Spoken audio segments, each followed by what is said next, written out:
Your Excellency, thank you for being with us in our podcast, The Road to Net Zero with Khaleej Times. We had a very nice chat earlier, and maybe you can speak freely about your concerns on climate change, or you can start even by telling us, sharing a story about how you think climate change actually not only affects everyone, but what it did for the past 20, 30 years from your experience. Thank you so much. First of all, I want to thank you for this opportunity to talk about a very important topic, climate change, because this is a topic that concerns everyone, which cuts across the world.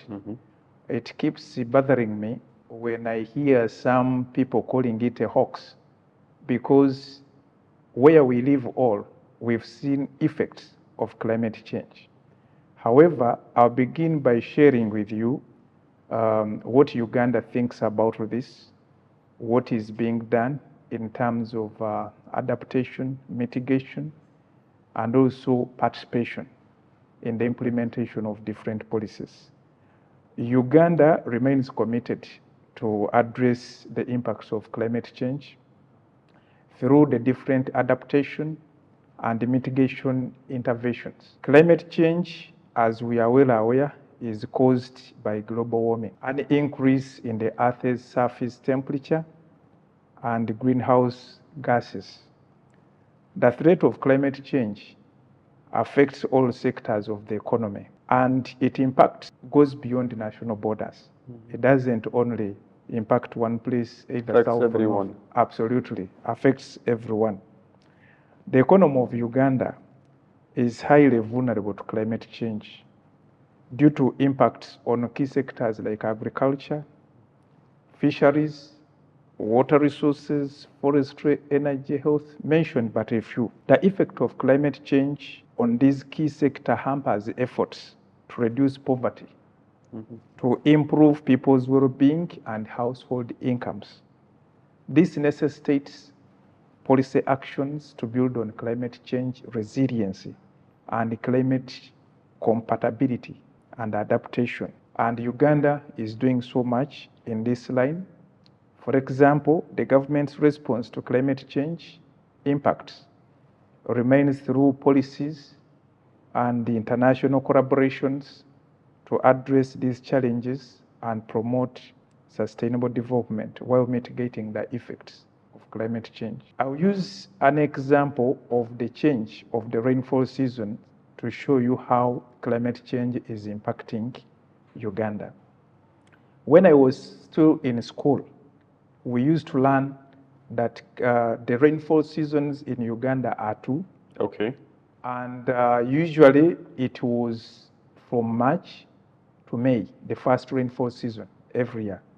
And then the second rainfall season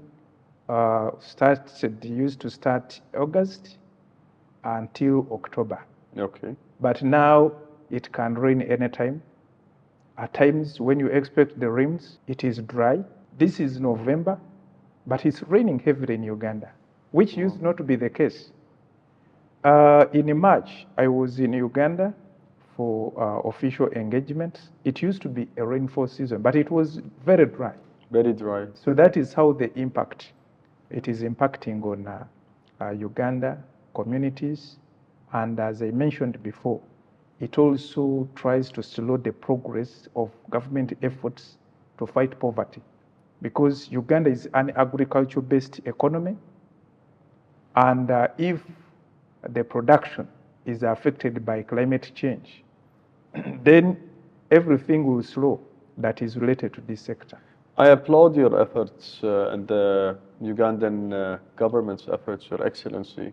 Although in terms of speaking about green gas emissions, Uganda has 0.14 metric tons of CO2 per capita in comparison to countries that have 14 metric tons, like the United States. China has 7 metric tons. And this is based on statistics of 2021. And yet, it's, I think, very inspiring, to understand and know that Uganda takes, because of that collective responsibility, Absolutely. Uganda is actually achieving and implementing a lot of strategies to try to mitigate and counter climate change. Your Excellency, what do you think are the challenges? The challenges have been majorly, I would like to say, some economic activities Okay. challenge or contribute to the effects of climate change. What do you mean? When I talk about that, you see that since, as I said before, we are an agricultural-based economy, so most farmers in Uganda, of course now government is coming in with policies, but when they are expanding on their agricultural production, they try to affect the environment negatively. For example, cutting trees to create space for more production, also doing agricultural activity in wetlands, in swamps. Now government has stopped that. It has been a challenge because people that are doing these activities have had practices that are antiquated, agricultural practices. But of course now government is coming up with, through organizations like the National Environment and Management Authority, the National Agriculture Research Organization, coming up with measures to assist the farmers to improve and enhance on their agricultural practices. For example, I'll use an example of dairy production. Okay. Before, Ugandans used to think that if you are to be a dairy farmer, you required so many hectares of land to produce high volumes of milk. Now farmers have been introduced to zero grazing, where you can produce, like, I'll use an example of myself. After serving in Denmark for 5 years, I was inspired to become also a farmer privately, a dairy farmer. I have a small farm. I have dairy farm. I have only 5 acres, but on my farm of 5 acres, I'm producing 200 liters of milk every day. Wow. Because this is zero grazing. So that's one of the challenges. Then the second challenge is when you listen to these interesting stories of the climate conferences, the conference of parties, interesting discussions are presented and held. However, implementation becomes a challenge because, for example, if we could have a mechanism to implement the outcomes of these conferences, it will solve the problems we are having. I take it as a challenge. For example, Uganda, the energy we use in Uganda for electricity energy sources is over 90% clean energy. Over 90%? 90%. Actually, to be precise, it is 99%. Wow. Because majorly our energy sources are hydropower energy, and of recent, about 10 years back, we've also invested much in renewables, solar energy production, and fortunately, UAE is participating this through both the private and public sectors. There is one company from the UAE which is known as Amir Power. They are setting up an interesting renewable energy plant in the northeast of Uganda. It's going to be producing 200 megawatts, 80 megawatts during the solar energy production, and at night it will be wind energy production. This is Amir Power company owned by Mr. Hussein Al-Nawis. And also Mazda has come to Uganda. They want also to do a project to produce renewable energy over 5,000 megawatts. It's quite interesting big, innovations. Yes. Yeah. Yes. Your Excellency, now that you just mentioned a couple of things about Uganda having already implemented, or achieved 99% clean energy. Do you think that there is a one model fits all for climate change? It is, and of course we want to showcase this at the upcoming COP28, what measures have been done in Uganda in terms of implementing policies. But I mean, Your Excellency, if I may, I'm sorry to cut Sorry, you off. mm. I mean the other way around. Yes. Is perhaps the conference of parties on climate change, is there one model that would fit everyone, or every country has to actually come with their own model? And there is, of course, specific know-hows that can be transferred from countries that already reached a certain point where they, like Uganda, for example, it can share its experience. It can, of course, transfer that know-how to other countries in the region that have the same, let's say, resources in hand, and how they can implement all of these projects.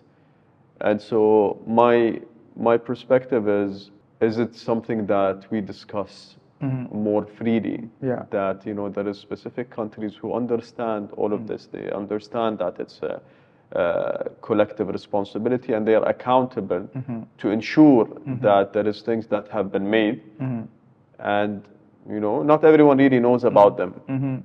Yes. So do you think that the whole COP28 will be a platform to showcase this? I think so. That's quite interesting. First of all, I don't think that there will be a standard template for approaching these measures of adaptation and mitigation across the whole world. The models are different. That's why collaboration is very important. Networking to showcase what each country is doing towards this, because life is a learning enterprise. Absolutely. We should learn from each other. Where a certain country has excelled, we should take this opportunity of the COP to see how have they done it. Because this COP is going to host over 100 countries.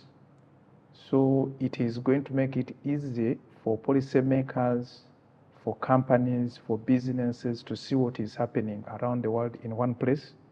So we should take advantage of this, because yes, Uganda has excelled in energy, but what about production, agricultural production? You may find that there is another country which has excelled to do sustainable agricultural production. I believe that that is one of the things we should aim to achieve out of participating in such conferences, to see what is happening around the world. Technology. That is something we can say that we shall not replicate the development of technology. Where has it been done best? Like, for example, in agriculture, you've heard about the hydroponics. Yes. Production by water. I have a farm of hydroponic production. Can you imagine? Yes. That could be something interesting, because now in Uganda we have another challenge of land fragmentation, because the population is growing so fast, but the land is not expanding.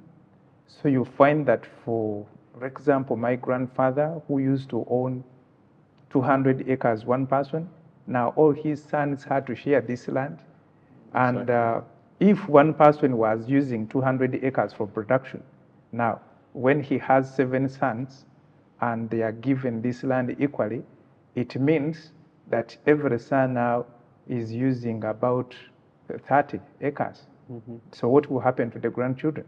But if we learn these new technologies, it can help. Like in China, there is a group that recently returned from China to benchmark on modern agricultural practices from Uganda. And the district where I come from, the chairman happens to be my brother. He told me that actually for them, you find that every farmer in an area has access to less than 1 acre of land. Wow. But because of advanced technology, the production is high. So that's what we should aim to benefit.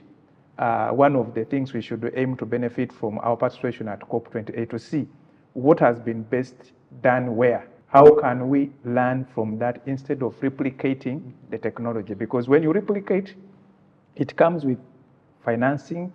Exactly. It comes with time. You can save on this. You can save on duplication of investments. You can save on time.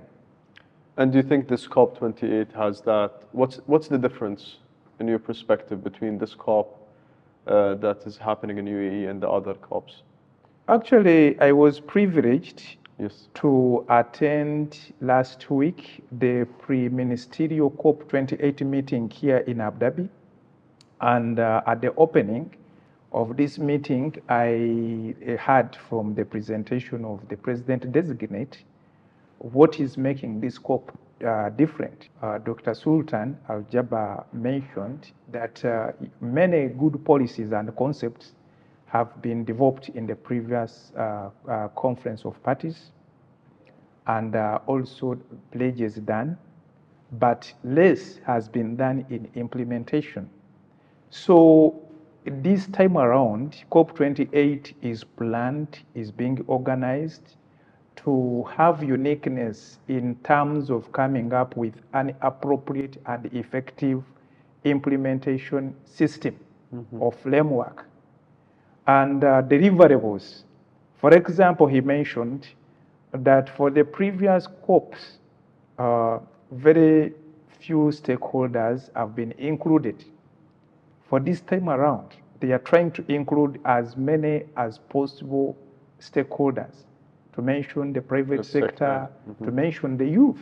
They're having a special program For the youth. Yes. for the women. Yes. So it means a lot when it is all inclusive, because when it comes to implementation, adaptation, mitigation, everyone is supposed to play a role. Absolutely. So all included, it means a lot when it comes to realizing the implementation strategy. Finally, is there anything that perhaps you want to say, anything that you want to elaborate on, touch base on? Thank you so much. I would like to say that what I wish to say in conclusion is that one, we should walk the talk. It is fortunately my first time to attend COP20, the climate conference. I've just been reading about the outcomes of the previous ones, but I'm really looking forward to participating in this one because it's in my country of representation. Number two, as a permanent representative of Uganda to the International Renewable Energy Agency, I'm looking to seeing how different this climate conference is going to benefit different stakeholders, especially those stakeholders that are hit most by the effects. Do you think that perhaps these pledges of numbers like 100 billion in terms of climate financing wouldn't be pledges anymore? Two things in that. They shouldn't be pledges anymore. And number two, there should be a specific and clear framework of implementation and actualization of these pledges, because it has been like quite confusing on how these pledges, first of all, they are made, but how to implement it. Like you read, it should be implemented through some government or in multilateral financing institutions. Let it be directly implemented to the beneficiaries. Exactly. To the beneficiaries. And then we come up with clear agreements to describe the roles and responsibilities of all parties. But for me, I believe it is time for not only making the politics, but walking the talk. Because if we don't do this, then we are all doomed. When the climate change effects decide to overcome what we are doing to mitigate, then we shall cease to exist. Exactly. Exactly. Thank you, Your Excellency. Thank you so much. I thank you for your time and for visiting our embassy here. Please visit again. Of course, of course. And also visit Uganda to see these efforts I've been talking about, how it is done. Inshallah, very soon, Your Excellency. Inshallah. Thank you. Thank you so much.